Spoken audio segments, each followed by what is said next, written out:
Mexico is crazy right now, crazy hot.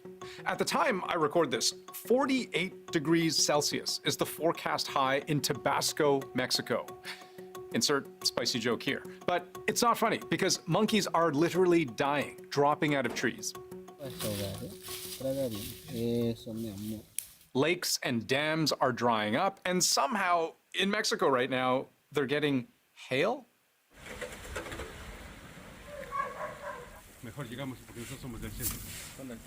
We'll get to that, but first, just how hot it is.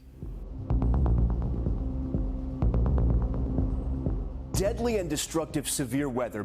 Big drought going on, and actually this heat is making it worse. A brutal heat wave in Mexico is causing monkeys to drop dead. Mexico right now is in the throes of a third heat wave, of potentially 5 that they're expecting by July.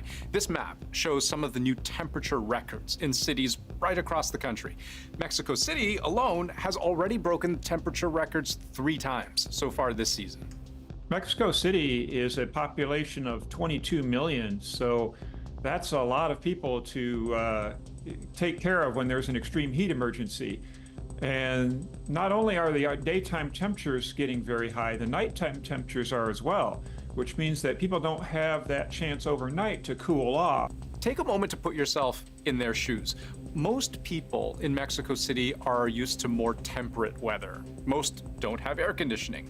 Those across the country who do have had to deal with blackouts because of the immense strain on the country's energy grid.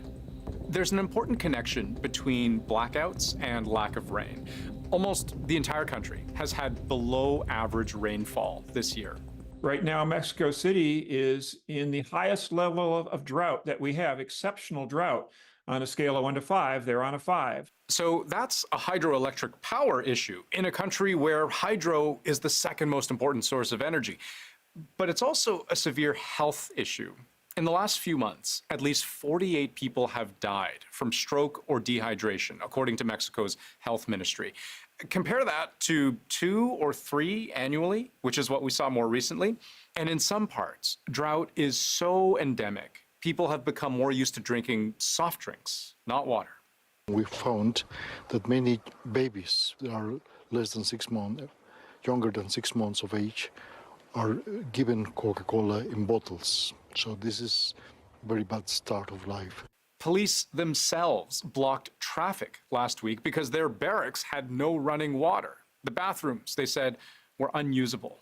And bags of ice might as well be bags of gold. One of Mexico's largest convenience store chains has been limiting sales to 2 or 3 bags per customer in some places. And speaking of ice, Puebla is a huge city. Millions of people live there, about 2 hours east of Mexico City. And every single one of them must have been wondering, what on earth is going on? Because last week in Puebla, it hailed. Imagine t-shirt weather, but you're stuck shoveling thick layers of ice and mud, several feet high in some places. Flooding was also a problem. Trees were knocked down. There was widespread damage to homes. Heat is energy, and if you happen to have some moisture in the air, then you're more likely to get an extreme thunderstorm that's capable of generating strong winds or large hail or large amounts of hail. Now, it's not unheard of to see hail during summer storms, but the kind of extreme heat and instability needed to create just the right conditions to create hail, Mexico is not used to that. Not the way they're getting it now.